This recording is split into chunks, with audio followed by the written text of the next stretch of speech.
Alright, welcome. If you're new to the channel, my name's Elliott and you're watching Rickety Ski Reviews. Today we have a few things to cover. You know, it doesn't seem like a year goes by where I don't just put my foot into my mouth. I have a couple of corrections I want to make. One regarding the tariff pricing from Atomic specifically, and two from the Norrona jacket. And after that, we'll jump into some of your questions. Although I feel like these two things will cover the majority of the recent comments. But yeah, there's a couple things where I was incorrect. I mean, I think you'll see. We'll talk about it. But without further ado, let's jump into the video for today. Now, the first issue I wanted to kind of fix or whatever is, in my recent video reviewing ski jackets, I had ordered the Norrona Lofoten from evo.com. I will show you a quick screenshot of my invoice or my, my receipt, my order information, whatever, without totally doxing myself. And essentially what happened, I believe Evo sent me the wrong jacket. They sent me a different version of a more hiking jacket, which makes sense because as a lot of people in the comments point out, the Lofoten does include pit zips. It is a different material, it's thicker, it's got the right cut, it's even like a different color pattern. So thank you everyone in the comments for pointing that out and correcting it. As far as making it right, there's not much I can do now. My home mountain is closed, it's spring. I spent months making those ski jacket reviews, like testing them over an entire winter. So it's hard for me to like rewind time and go back. I acted completely in good faith. I spent my own money on all of those jackets to get them reviewed. I did send the jacket back to Evo, so I will get my money back, but there's no way to go back in time now and re-review it. So in the future, I will try to make it right. In my video, I pinned a comment saying it, and even in the video, I didn't give it a score because something seemed like it was up, and it turns out that that wasn't the correct jacket. But yeah, I don't know what else to do at this point. I feel like that's the best I can do. I ordered the jacket in good faith, paid my own money, and there was some kind of mix-up. And that happens all the time in warehouses. Somebody, there's two boxes right next to each other. The SKU is one number apart. Somebody grabs it off the shelf, puts it in the box, and out it goes. So I didn't review the correct jacket. I'll try to make it right in the future if I can. I'm not sure if I'll do another jacket video in the future. I'd like to, but a lot of that kind of depends on involvement. This was a test trial, spending my own money, and in the future, I'm hoping that that is kind of a way of getting other jacket companies interested. So Norrona, if you're watching this, I would love to make another review and properly review your jacket. If not, I'll try to pay if I can, but this was really kind of a test trial to see if there's interest, see if people like the jacket content, and obviously they did. You guys really seem to enjoy that video.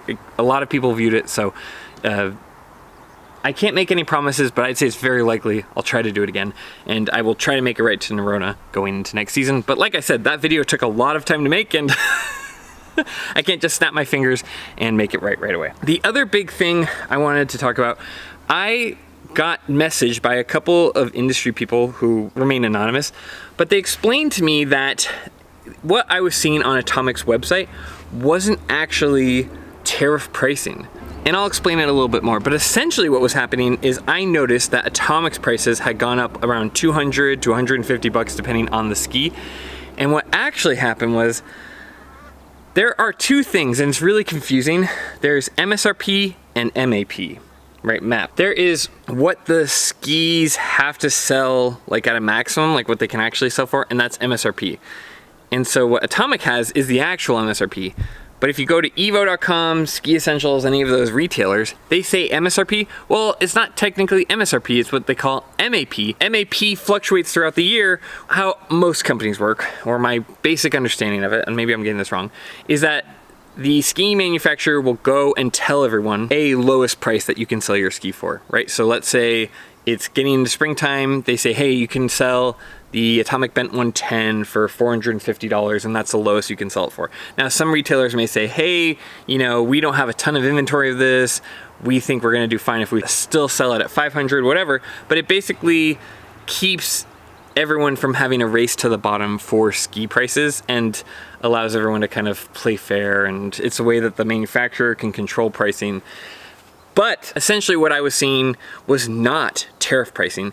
It was Atomic setting their price at a certain point, and I'm not sure why they do this. My guess would be so that it makes the retailer look like they're competitive even if they're selling at full price. Like, oh, well, I'm not paying $1,050 for this Maverick, I'm only paying $850. Okay, I'm getting a good deal. Or maybe Atomic just doesn't want to ship stuff directly, or maybe there's extra logistics. Who knows? I don't want to get into exactly what Atomic's doing, but I did want to give out an apology. I think Atomic kind of took a stray that I had misinterpreted as tariff pricing. So tariff pricing, according to this industry insider, basically hasn't happened yet. It is a giant game of chicken and nobody knowing what's going to go on with the current US government as far as tariffs go. So nobody wants to be the first one to step over the line and tip their toe over the line and raise prices and seem greedy. So everybody is kind of waiting with bated breath to see where 2026 pricing lands. That all being said, you know, what's the old saying? A broken clock is still right twice a day.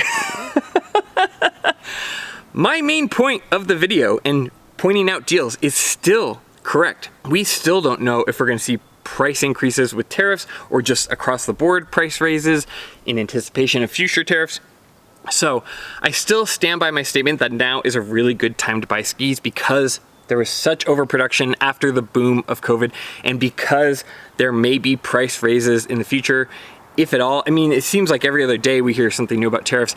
I was in my local shop and they were talking about how they got a phone call from one of their bike companies that they work with saying to add $1,000 onto all of their mountain bikes. Oh, and look, even like in between shooting this video, look, Black Diamond put out a statement about the tariff pricing. Okay, beginning May 5th, prices on most of our products will increase 10 to 25% due to a recent wave of global tariffs introduced by the Trump administration. These tariffs include a base tariff of 10% on all imports, 25% on steel and aluminum products, and steep surcharges on products from China. Yada, yada, yada. Prices on most of our products will increase 10 to 25% due to these recent tariffs. So, yes, I was incorrect about Atomic announcing the pricing, and you can see that like that was just the way that they have their weird pricing set up. But I was correct in that they are bringing up prices, and it looks like you know, Black Diamond, I mean, I don't know that they're super entrenched in resort skiing, right? They're more of a backcountry skiing product, but they are planning on lifting everything 10 to 25%. So while I was wrong about Atomic, if you take 25% of an $800 ski, they will go up $200. Now, is that what everyone's gonna raise it? And will every brand be impacted the same? No. Some brands like K2, where I believe they're manufactured in China, they'll be affected more heavily. There's other brands where maybe they are made in America, but they're importing resources from China. Who knows? It's yet to be seen, but I think it's very safe to say if the tariff things move forward the way that they're kind of projected to, we will very likely see a rise in prices for skis, and it already looks like Black Diamond has announced at least a minimum that they're planning on raising them. So we'll see. Hard to know just yet, but again, apologies to Atomic. I misread their website. I will say in my defense that the website is kind of confusing. I don't know why they have MSRP mean two different things, and like the retailers use MSRP, but it's not technically MSRP. Anyway, who knows? But like I said, Atomic kind of took a stray, and I think everyone in the ski industry right now is kind of holding their breath to see where the prices are going to land, including the manufacturers. So Atomic, sorry for the stray, but I do think that my main point stood as far as the video goes of now is probably the best time to buy skis. They are cheaper. They're trying to get rid of 2024 and 2025 inventory that they were not able to, so you can get some really good deals. There's a bunch of inventory, and we're gonna see prices raised. So we're in this weird valley. Just so you guys know, as far as it goes for me, there are a few skis that I have not been able to get my hands on that I am straight up purchasing myself and ordering now. So just, you know, giving you guys full disclosure, I think it's such a good time to buy that I am myself buying skis to seed for next winter. All right, now into questions. The first question we have is from Blur Glide. I really like their comments. They always have like kind of thoughtful questions. What are your thoughts on waterproof zippers with the seal? I went through several jackets with that feature about 10 years ago and the zippers all failed. So I've been back to heavy duty zippers with storm flaps ever since. Have the fine tooth waterproof zippers gotten better? That's a great question. I don't really see a lot of the tape zippers anymore. I do think they've gotten better. I've seen a couple iterations where they have kind of beefier teeth, but I know exactly what you're talking about. Because in like the 2010s around there, I feel like you saw those zippers everywhere and they failed on me all the time. Like they were just so tight that they didn't line up and there was a lot of room for it to fail, or like the teeth would get unaligned. I have seen a couple of versions, like if you look on my Mammut jacket where it's on the sleeve, that seems to be really well made and the teeth are a little bit bigger. But I agree with you. I don't have enough insight to know if there's like a common consensus on tape zippers versus storm flaps, but I think whatever keeps your jacket lasting a long time is really important. And as far as like all the jackets I tested, I didn't notice any water really come through, especially on the Mammut jacket and the Arc'teryx jacket. I didn't really see any moisture come through on those zipper areas. I think that the material has gotten so good that the storm flaps have become more effective, making it so that the tape zippers are essentially redundant. That's my impression. You know, take that for what it's worth. I'm not 100% confident on that, but I think that materials have gotten so good at keeping moisture out that those storm flaps kind of do the trick now. All right, this question comes from James Arnold C5P. They say, question, I just picked up the OCTO in 179. Can't wait to try it. I really like my Fisher Curve GT85. Nice pickup with the OCTO. I've got a pair of OCTOs that I've been kind of staring at in my cart from Evo for a while. It's like, I don't need them and I've already reviewed them. But just personally, I love skiing on them. So I don't know. There's too many. I have too many skis, and I need to save my funds for new stuff that you guys want to see. But I think Blackcrows OCTO, if I didn't own any skis and I was just looking to build out a quiver, is a fantastic pick. My question is, would you call the Nordica Enforcer 88 a crud buster? Mine has a 17.5 meter radius. I struggle to know where to use the Nordica. It's not as playful as the Fisher Curve and not as floaty as my Atlantic Nomad Light 105s in powder. Thanks, keep up the great content. I have not skied on the Nordica Enforcer 88, so I don't know how you would categorize it. It's definitely a damp ski, so you could call it a crud buster, at least if it's anything like the Enforcer 94s or 99s, so I'm just kind of inferring from that. But it's hard. I mean, I feel like a good crud buster ski depends on the build. Like the Volkl M7 Mantra is a 96 millimeter width, but it does a really good job with that. And that's been kind of my spring skiing go-to, has been, at least if there's nothing else to review, I love skiing on the M7 Mantra in really heavy wet snow. I think when the ski is a little bit denser and heavier, it kind of gets through that heavy wet snow. You know, and it depends on how you ski too. I've seen some people where they will take like a bent 100, but they're going off trail where it hasn't been packed down by the grooming cats. And, you know, they're kind of like washing out all the time. If you're just washing out all the time and not trying to carve, then sure, like that kind of makes sense. So there's a couple of ways you could play it. I would see it as like a crud buster. It's a little narrow for a crud buster, at least on the West Coast. Like when we get really wet, heavy snow, I like being in the 100 millimeters just so I have a little bit more platform to carve on. But yeah, I don't know. It seems like it'd be good at that. It's really hard. I'm not going to give you a definitive answer until I actually put it on my feet, but just with my experience on the Enforcer 94 and the Enforcer 99, that's how I would ski it. Nordica Enforcers also kind of are made for a specific ski style, so you have to kind of like play with it to find its perfect turn point. But yeah, when I think of crud buster skis, I think of skis that are pretty dense, pretty damp. If you kind of get a lot of friction with chopped up snow coming over them, they're not going to kind of bend or get caught up in it. And they also have enough power that they can go on firm snow underneath. It's kind of just a ski that will carry its momentum through adverse snow conditions. Great question. All right, Martin Bergeron 389 says, Elliott, I would have liked to hear you compare the Ripstick 96 green and the Volkl Blaze 94 for slower skiing, off-piste, trees, and moguls, chopped up snow, etc. Yeah, that's a pretty easy comparison. If I'm doing short turns, I like that Ripstick 96 green. It's got that short turn radius, it's light, it's really easy with the turn initiation. If I'm on groomed trails and I want a ski that's going to give me a really easy, off the trigger, super on command turn, I'm going to go with the Elan Ripstick 96. If I'm making a recommendation for somebody who's kind of not struggling with their carving, if they want to focus on other parts of their carving and have the initiation kind of done on its own, that asymmetrical shape helps a lot with that. So that's kind of where I would recommend the Elan Ripstick 96. Again, I don't sell skis, so I'm not recommending skis all day, but if a friend was asking me or somebody was asking me about it, that's how I do it.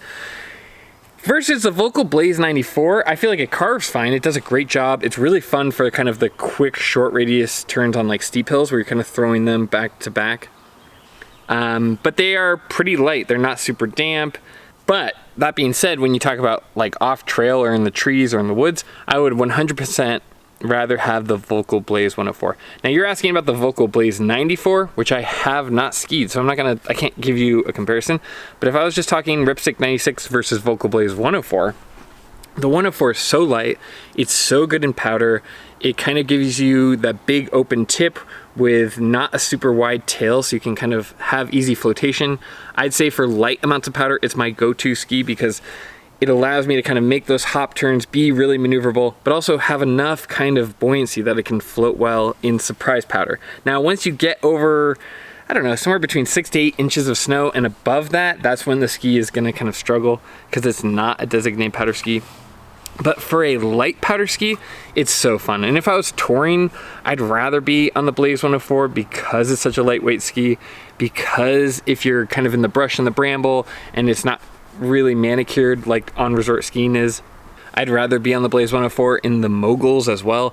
You know, I like the Elan Ripstick, but that kind of square boxy shape that makes carving so accessible to people also gets hung up in bad snow. It also has a pretty high top speed when you're going off trail.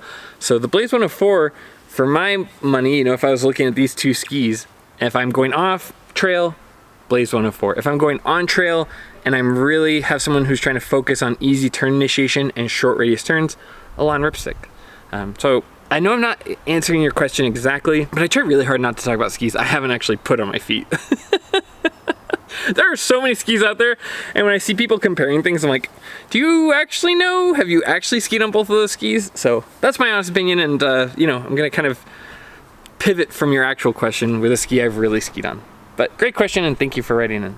All right, Ted XH1YS says, I have to note there's this weird perception that Stockli skis are exponentially more expensive than other skis.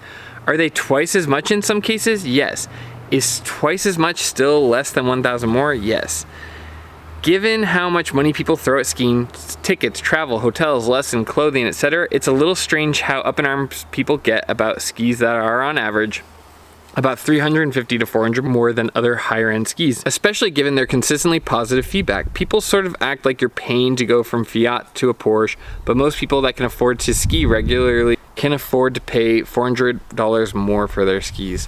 I kind of half agree with this. I do think it's perfectly fine to like say, hey, that ski's out of my price range, and what you're comparing is MSRP, and a lot of people aren't actually shopping MSRP, but I do think the core of what you're saying is correct, because if you think about it, I think people look at like, oh, I bought skis and that's what it costs. It's like, okay, well, you also have to buy bindings, you know, there's another $200 to $300 to $400, then you also have to pay $60 to have them mounted. By the time you get everything said and done, you're right, it isn't really that big of a difference, and I think with Stockli, they do a tremendous job, and in my opinion, bang for the buck, they're worth it. However, I think that just buying Stockli for the sake of owning Stocklis isn't the right move.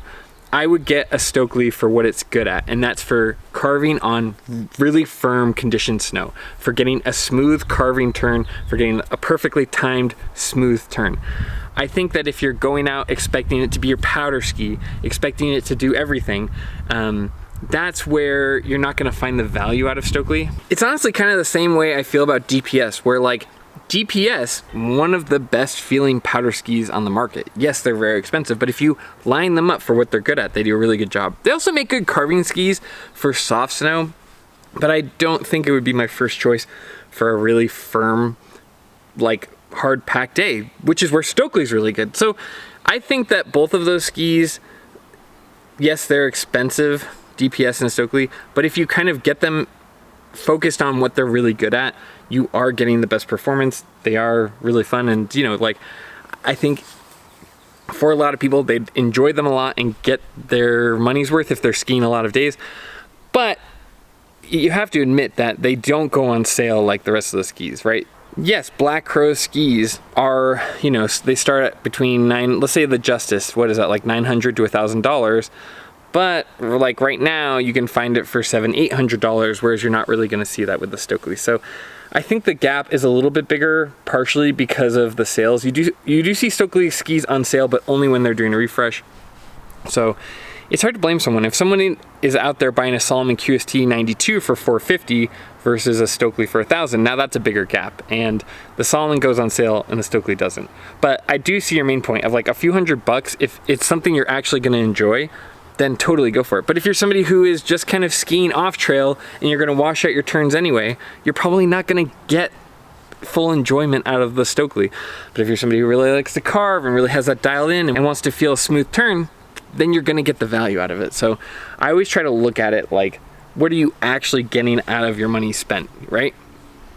You know, same with the jacket video. It's like, okay, if you're gonna go climb Kilimanjaro and you need the jacket to stay dry, it's money well spent to get yourself that Arc'teryx. But, you know, if you're skiing the same conditions as I am, or if you're somebody skiing 10, 20 days a year and you're not too worried about weather, you know, that Patagonia jacket will be absolutely perfect for you. So just, I don't know, I'm always kind of focused on not so much the price, even though that is an element, but more what kind of value are people spending their hard-earned money gonna get out of it. That's a long-winded way to say I agree with you, but also you can't blame people when the sales come on. That difference does get pretty vast, and suddenly, you know, that's the difference between maybe for some people buying one pair of skis or two pairs of skis. And now if you live on the West Coast, it's like, okay, probably getting the more affordable skis and having a powder ski and a daily driver, maybe that total is providing them more value. But all in all, I think you made a really killer point. Thanks for writing in. All right, the last comment comes from Jason Holland. They said, good review. Elliott, have you ever skied Tamarack? That's a ski area up in McCall, about 2.5, 3 hours north-ish from here. Since you live near Boise, it is on the Indy Pass, so I was thinking of going there next season. Yeah, I have skied on Tamarack. I haven't been there in a really long time. Essentially, back when I used to race in college, we had a lot of our races up in McCall because they have a big lake there and you get the lake effect. So we had a couple of seasons where normally we would ski in the Pacific Northwest, so like Oregon, Montana, even like parts of Colorado. And we had one year where there was just no snow. We had to like make these bucket gates where there was this big plastic bucket at the bottom and they were filled with rocks, just because otherwise the gates were tipping over and popping out. So we had one season where we did, I think, like 3 or 4 of our races up in McCall. I think 2 or 3 of them were at Brundage, and then the other ski area there is in Tamarack, and we think total we spent like 3 or 4 days up at Tamarack that season. So I have skied at Tamarack and I really liked it. I feel like Brundage is kind of the one that everyone sees because it does get the best snow, and it has some amazing backcountry skiing. Like if you go in the woods off of, what is that, Hidden Valley? I think it's named after the ranch, I don't know. But Hidden Valley, or whatever it's called, is really fun. Tamarack doesn't seem to get quite as much snow as Brundage. It seems like it's a little more focused on the groomed runs. But when I was there, what would that have been? Like 12 years ago now? It was really great. It kind of got developed and then the recession hit and a bunch of the like apartments and buildings and condos along the side still had the plastic Tyvek wrap flapping in the wind. So it was kind of a relic of the financial downturn, and you know, a bunch of builders that basically weren't getting paid and just walked off the job, which I don't blame them, but it was kind of in a weird spot when I was last there. But my impression from it was awesome. We had gotten powder, like a big snowstorm, 4 days before we arrived, and there's still fresh powder just off the trail. When I was there, it was very different. I think it's a lot more crowded than it used to be. It seems like it's a lot more popular. I know a lot of people have bought those condos. Housing prices in that whole McCall area have gotten crazy, but I have skied Tamarack and I like it quite a lot. If you're traveling for it, I don't know, if you're already in McCall and you go during a big powder day, you might be better off just going to Brundage. But if you're somebody who just enjoys the groomers, yeah, go for it. It's a really cool place. Again, my memory is a little fuzzy on it and the information's old. And when I was there, I was racing and my priorities were a little bit different than somebody who's on vacation. But all in all, I thought it was a great area and McCall is a cool place to visit. I also am like a little tilted in my perspective on it just because I come from Vermont and the snow out in Idaho is so good all the time. Then I think it's all great. You know, I'm just like a pig in the mud. I just think everything is so nice out here and people don't even appreciate it. I've talked to people who go, oh, I don't go to Bogus Basin. I only go to McCall. And I'm like, what? Bogus Basin is so good.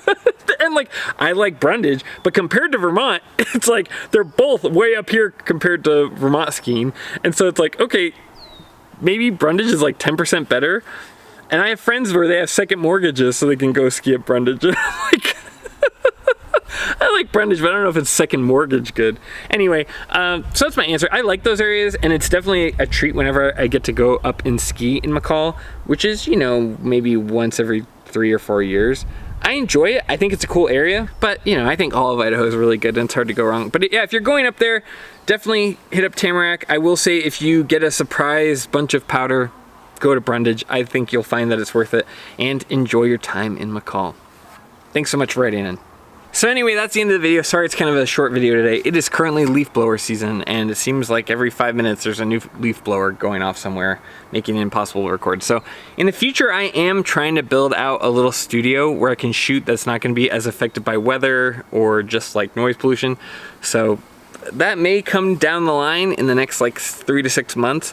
But I don't know, just for now I wanted to make a quick video addressing some of the misunderstandings I had and answering a couple of comments. But anyway, there should be more videos on the horizon. I still have some reviews that I'm putting together. Like, I've shot everything, I've taken notes, I just need to shoot and edit a couple of them. As always, ski reviews take longer to make, but they're on the horizon. I still have at least like 3 or 4 skis to review. So there's more content on the horizon. If you like this kind of content, please consider liking, subscribing. We also have memberships down below, so you can get your questions kind of prioritized on here. I will also have affiliate links down below for all of the deals that I had in my last deal video. Like I said before, we have just on the horizon ski brands raising prices. We don't know how much yet, but if Black Diamond is anything to go off of, it'll be 10 to 25%. So take advantage of ski deals now while you can. And you know, who knows what's going to happen with the tariffs, but it seems like a price hike is at this point very, very likely. And that's also a free way to support the channel that doesn't cost you anything and helps kind of keep the lights on for us here and keep me independent, so you know, I can call stuff out as I see it. But as always, more than anything, just thanks for taking time out of your day to watch my content. It means a ton to me, and I appreciate you guys doing it. I can't believe how many people care about my opinion when it comes to the ski industry, and I'm always flattered beyond belief. So thank you so much. And as always, I'll see you in the next one. See ya.